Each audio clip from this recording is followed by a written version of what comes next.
Hello, magandang gabi mga kababayan ko. So, may mga nagsasabi no, mag-live naman daw ako. Dati nagla-live na ako dati. 'Di ba? Lagi nga ako nagla-live dati. Mas marami ang live ko dati kumpara sa upload ng video. Ang problema yung schedule ko ngayon kasi hindi na gano'n. At sometimes no, pag nag-live kasi ako at may basher sa baba, nadidiskarel. Hanggang sa ano, alam mo yon, hahaba ang usapan na yaya kang papaakyatin, hindi naman umaakyat. Andiyan lang siya sa baba.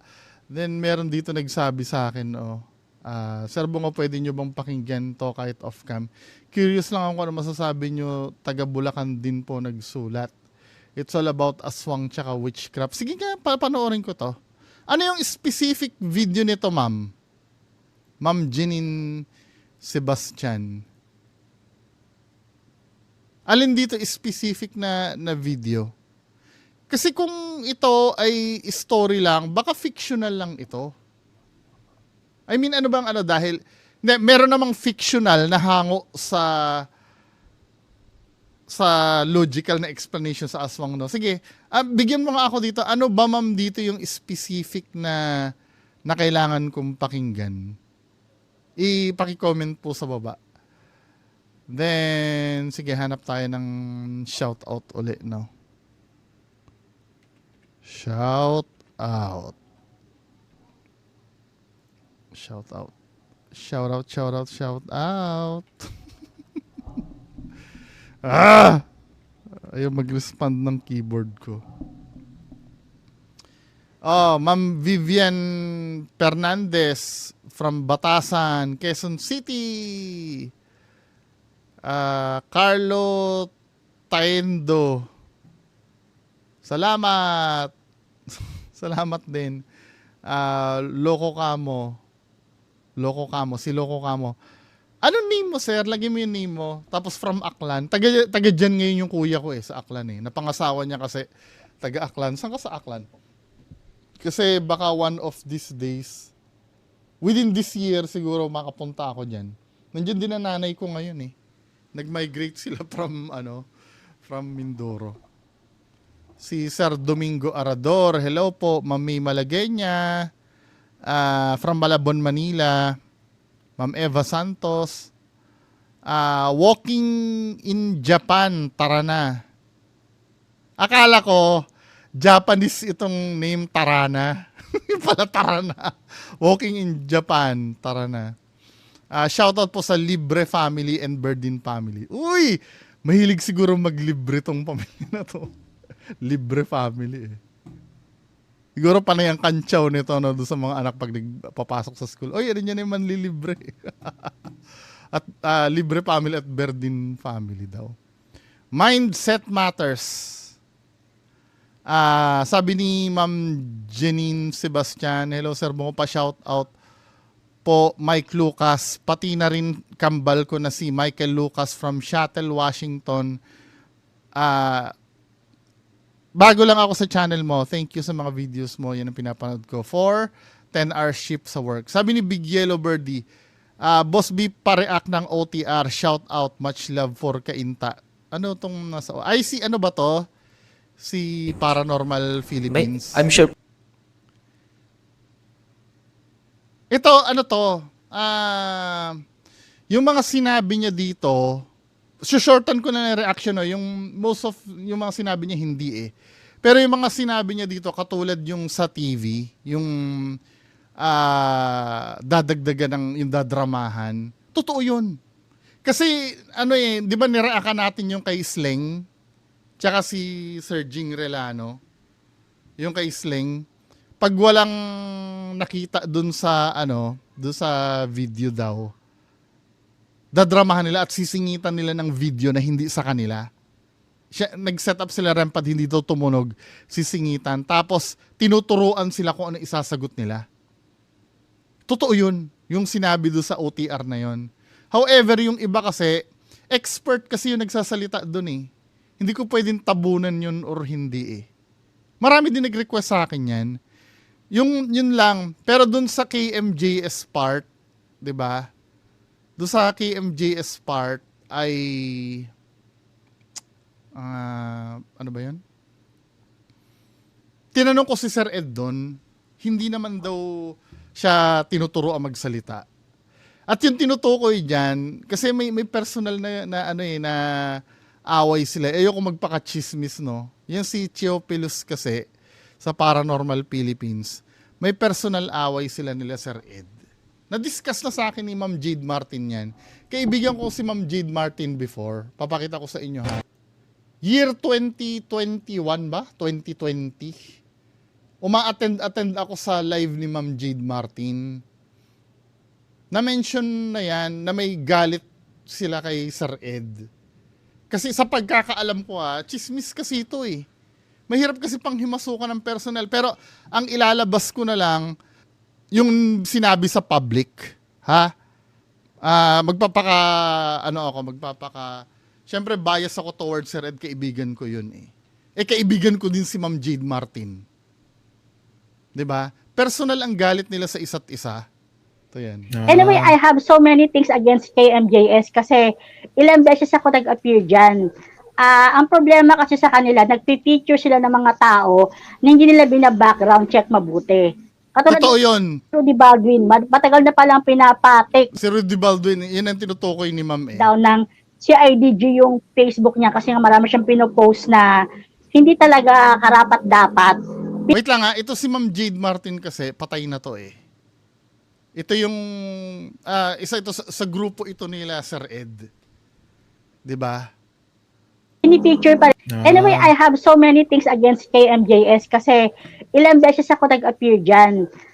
Ang problema kasi sa kanila, nagpi-feature sila ng mga tao na hindi nila bina-background check mabuti. Katulad ni Rudy Baldwin, matagal na palang pinapatik down ng CIDG yung Facebook niya kasi nga marami siyang pinopost na hindi talaga karapat-dapat. Pini-picture pa rin nila. So parang ang lumalabas, ang media talaga, they're just after the story. Wala silang pakialam kung merong bad effect yung pinipicture nila o kung magkakaroon talaga ng hindi magandang epekto sa mga nanonood. Meron akong sinulat tungkol kay Ed Kaluwag. Dati ko yung kasama. In fairness naman si Ed Kaluwag, nakitaan ko talaga ng ability somehow. Pero pagdating sa pagbabasa ng tarot cards, wala talaga akong believe sa kanya. Ngayon kasi, may mga nangyari between us na pinili ko talagang humiwalay na sa kanya o hindi na siya ma-associate sa group namin kasi meron siyang ginawa sa akin na personal talagang hindi ko nagustuhan. So, wag na natin pag-usapan yung mga bagay na yan. Pero, ang masasabi ko lang kay Ed Kaluwag, nakitaan ko yan ng kakayahan before.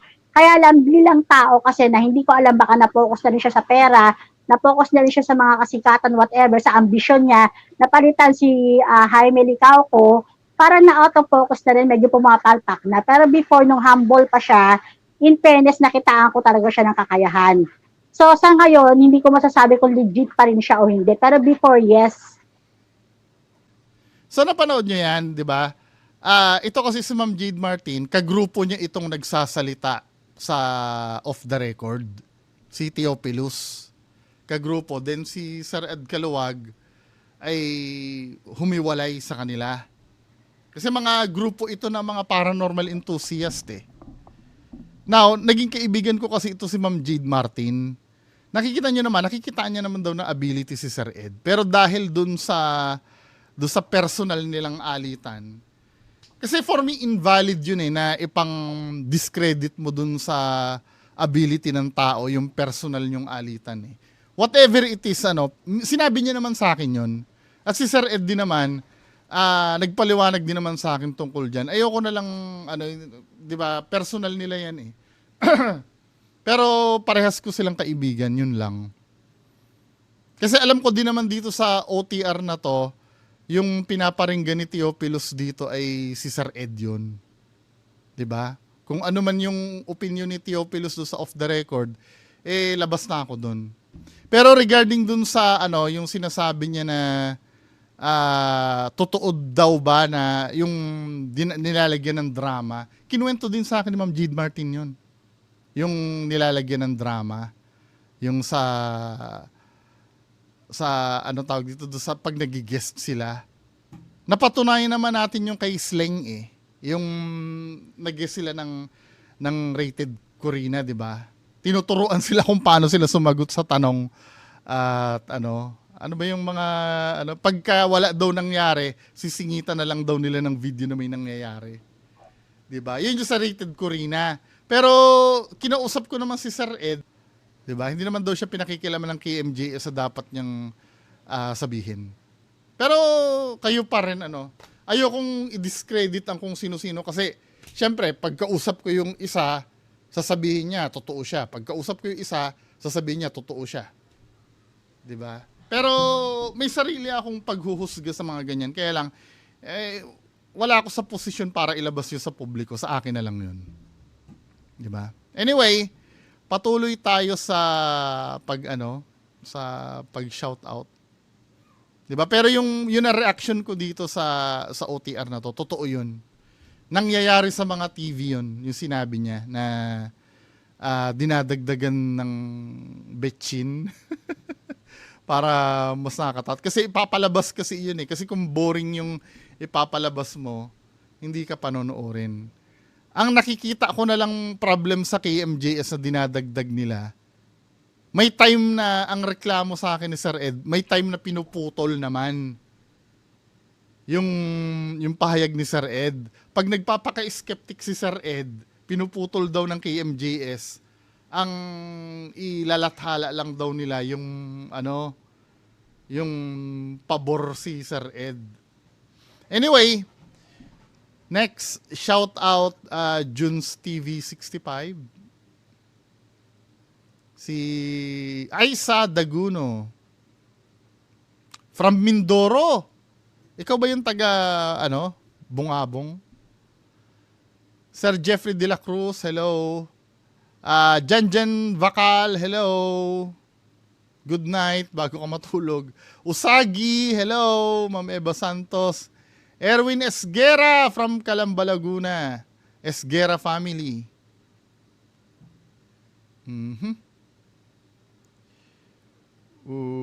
Si Sir Jamir. Yun. So, yun lang muna. Proceed tayo dun sa main content natin, mga kababayan ko. So, ayusin, disclaimer muna tayo, no? Bago tayo mag-start. Kasi baka mamaya, di ba? Sabihin na naman ng iba dyan. Nagnakaw na naman ng video, tapos palakihin. Mukha ko lang yung nakikita. Di ba? Paki-post na lang para mabasa nyo ng buo, no? Ang rasyonale po kung bakit maliit yung screen, iniiwasan kasi natin yung ma-copyright. Kasi ang hinahabol natin dito fair use. Ito ay reaction video ko. Center ko nga to. Ito ay reaction video ko. Ang mapapanood nyo dito ay ako talaga nagsasalita. Ito reference lang ito. Itong video na to. Hindi ko pwedeng i-full screen yan. Yes, may gumagawa. Paulit-ulit ko kasi pinapaliwanag to eh. Yes, may gumagawa na full screen yung reaction video. Pero risky yun. Kung sino yung nagre-react ng full screen, i-dare ko sila, reactan nila ang KMJS ng full screen. Hindi nila magagawa. Ika-copyright sila niyan. Di ba? Yan, sino ba mga nagre-react sila, Boss Rino? Pareact nyo KMJS, hindi nila magagawa. Ika-copyright yan. Kahit nga, MGB, ito mapakita ko sa inyo, ha? Katulad nito, ito nga, kalahati na nga ang ginawa ko dito, eh. Yung kay Ana de la Cruz. Kalahati na nga ang ginawa ko dito, eh. Pero blocked yan. Binablock yan. Kasi may copyright claim yan, eh. Nag-dispute nga ako dito, men, eh. Tinan mo, ha? Dinispute ko, ang katwiran ko, reaction video lang naman. Ayun, copyright dispute rejected. Diba? Hindi nyo kasi alam ang reason kung bakit ko ginagawa yung ganito kaliit na Diba? Sana maliwanag na tayo, ha?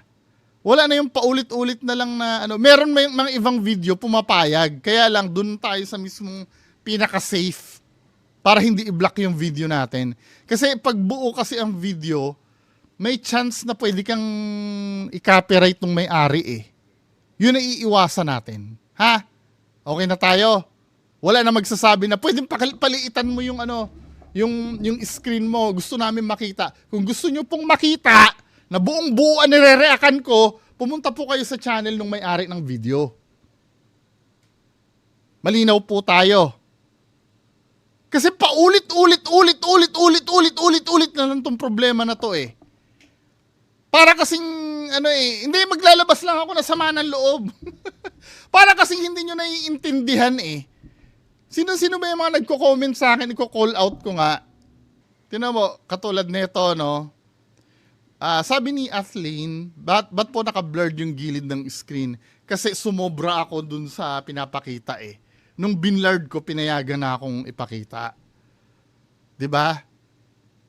Ayan o. Sabi ni Sir Benjamin Singson, Sir Bungo, kung mag-reaction video ka, pakilita naman po ang screen. Oh, men Bungo, advice ko, palitan daw ang screen. Hindi nga po pwede! Hindi nga po pwede! Mas malaki pa ang screen mo kaysa sa napapanood namin. Hindi nga po pwede! Diyos ko. Boss request. Request lang po, pabawasan po yung screen. Hindi nga po pwede. O, sabi ni Hiroshimo, tangina mo, liitan mo screen mo, bobo, reaction video. Hindi nga po pwede!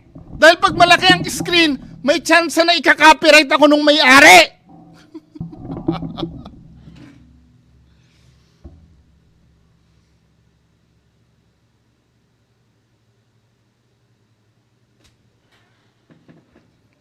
Mga halatang walang alam to sa YouTube, isa yun sa mga technique para hindi ka ma-strike. Kasi pagka pinalaki mo, pwede ka nilang i-strike ng copyright. Pwede kasing pagbigyan ka. Ang mga madalas na pinagbibigyan, alam nyo, yung mga magaganda ang sinasabi eh. Yung mga puro papuri, yun hindi nila ka-copyright yun pag puro papuri. Nagkakaintindihan ba tayo? Okay na tayo dun ha. Pinagbigyan ko ng sagutin niyang paulit-ulit na paliitan ng screen. May hindi pa ba nakakaintindi? Bago tayo magsimula, wait lang ha. Sasamantalahin ko lang to. Siguro naman may intindihan nyo na ako kung bakit ganun kaliit ang screen. Hindi pa rin. Yun nga MGB eh. MGB na nireakan ko before. Pinakita ko na yun, di ba? Pag binuo mo yung yung sa Yolanda Ghost. Just imagine, ganito nakalaki yung screen ha. Tama, nasa na ba yun? Pakita ko sa inyo. Ayan o.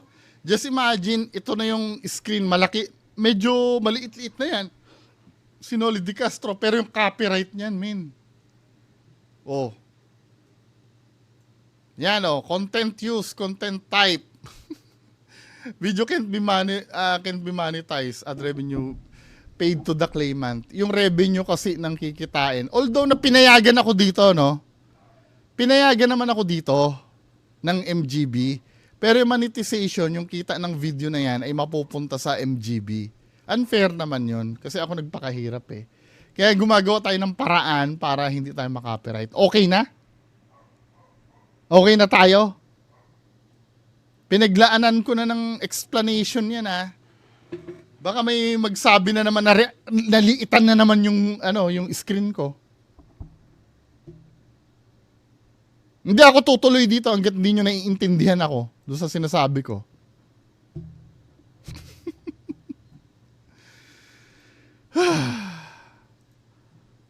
So, may na tayo ha. Nagkakalinawan na tayo. Okay, diretso tayo. So, ito yung multo daw. Alam ko na-react ko na to before pero natin, marami nag-request eh. Nahuli cam sa dashcam ng kotse. Hindi lang isa kundi 3 beses ang... Dito nga duda ako eh. Baka i-copyright dahil laki ni Pero tingnan natin. Lalagyan ko na lang uli ng blurred screen sa gilid pagka... multo raw sa Mega Dike. Dahil sa malaking banta ng lahar mula Mount Pinatubo noong dekada 90, tinayo ang 56 kilometers na Mega Dike. Haba, no? Ang Mega Dike nagsisilbi na ring kalsada ngayon, nagdurugtong sa mga bayan ng Porac at Bacolor sa Pampanga. Pero sunod-sunod na rin daw ang mga aksidente rito. Madalas, nahuhulog ang mga sasakyan. Sa dami na rin ang mga insidente, paniniwala tuloy ng ilan, baka merong malagim itong nakaraan.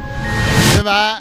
At sa ating mga Pilipino, hindi natin papansinin yung yung design ng daan eh. Siyempre kung makita mo yung daan, walang railing sa gilid. Hindi yan. Basta ang iisipin natin, kababalaghan muna. mas madali kasing isipin yun eh. Parang shortcut yun sa lahat eh. May marami na didisgrasya dyan, may nagpapakita dyan. Marami daw pong tinatapon dyan na patay. Nakakakilabot gan. Meron talaga naglalago dyan. Ito raw ang dahilan para ang Mega Dike di mano maging pugad din ng mga kababalaghan.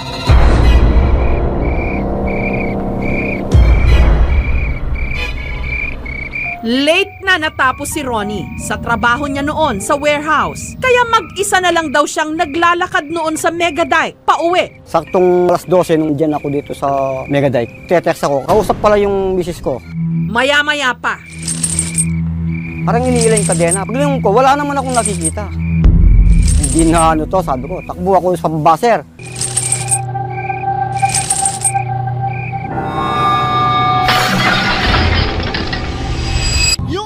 si Mac Yung hinihilang kadena na yun, malamang residual yun, kasi may tunog na naririnig. Wala namang kaluluwa yung kadena di ba? Malamang residual yun. May history kaya yung lugar na yun na mayroong kinakadena doon ng araw. Kasi kung wala, saan nanggagaling yung kadena na yun? si Moose, meron din daw nakakapangilabot na karanasan. Ako lang mag-isa noon, pauwi ako, papunta sa amin. Pinupulikat yung pa ako, nagdanda muna ako ng takbo. Nung nakita ko yung patawid, bigla ako. Sira-sira yung damit, lalaki. May nakita naman akong babaeng pagod na ulo. Dami Tayo lang talaga siya. Doon ako natakot talaga. Ang posible raw nakita ni Maximus ang 3 beses nang nahuli cam ni Edward nito lang Enero.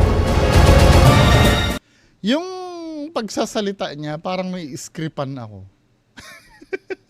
The way siya magsalita. Tamo Si Maximus, meron din daw nakakapangilabot na karanasan. Ako lang mag-isa noon, pauwi ako, papunta sa amin. Pinupulikat yung pa ako, nagdanda muna ako ng takbo. Nung nakita ko yung patawid, bigla ako. Nung nakita ko yung patawid, bigla ako. Sira-sira yung damit, lalaki. May nakita naman akong babaeng pagod na ulo. Nakatayo lang talaga siya. Doon ako natakot talaga. Oo nga, flat affect ka nga eh. Ang posible raw nakita ni Maximus ang 3 beses nang nahuli cam ni Edward nito lang Enero.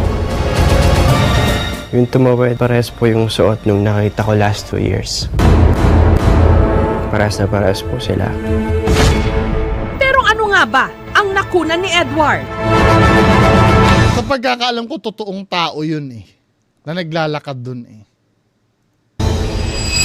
Noon lamang January 26, pasado alas 9 raw ng gabi, Narehan ko na nga talaga to. Dati. inihatid ni Edward ang kanyang mga balikbayang pinsan nung baybayin nila ang Mega Dike Access Road. Sabi nila, minsan may nagpapakita, may sumasakay.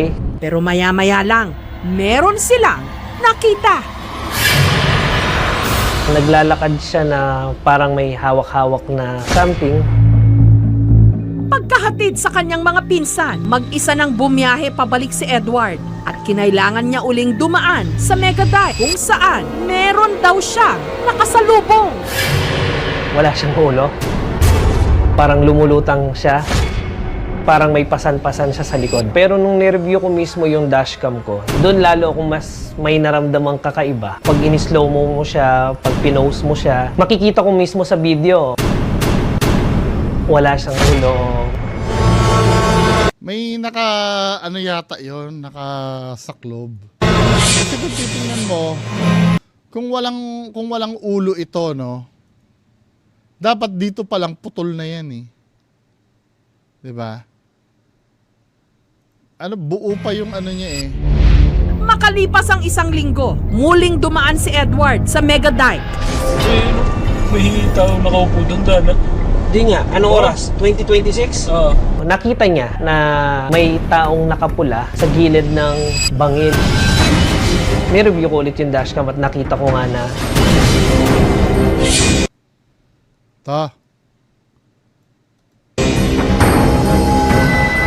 may taong kakaiba. Hindi naman kakaiba yun. Kakaiba lang siguro dahil gabi na hindi mo i-expect, out of the ordinary eh, di ba? Hindi mo i-expect, pero kung possible ba na may magkaroon ng ano doon? Possible, kasi kung makikita mo dito, lalo na yan, may nakita ka naman may bahay naman sa paligid. Bahay to, di ba? Or structure na pwedeng tuluyan itong part na to. Hindi naman siya totally, kasi ang iniisip natin kasi kadalasan, porque imposible na magkaroon ng tao doon, hindi na natin iisipin na may tao doon. Pero kung lahat yan, kasi nga ginawa yan daan na yan, nagkaroon ng tao dyan eh. Siyempre nalagyan ng tao yan.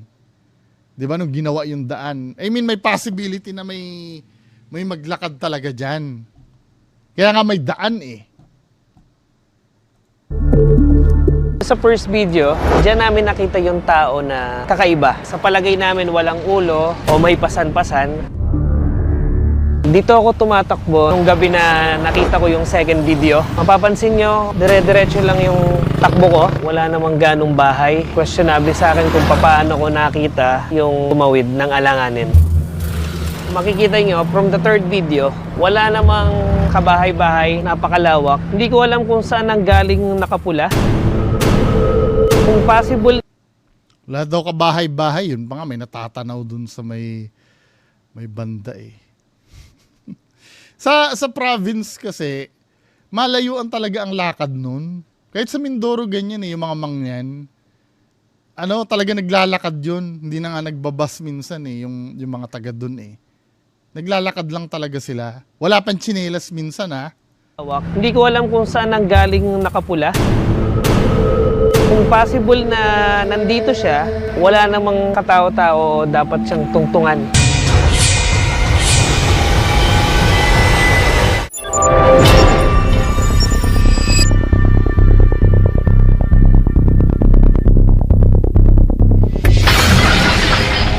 Tatlong beses may nakuna ng dashcam ni Edward na tila kung anong nilalang sa Mega Dike sa Pampanga.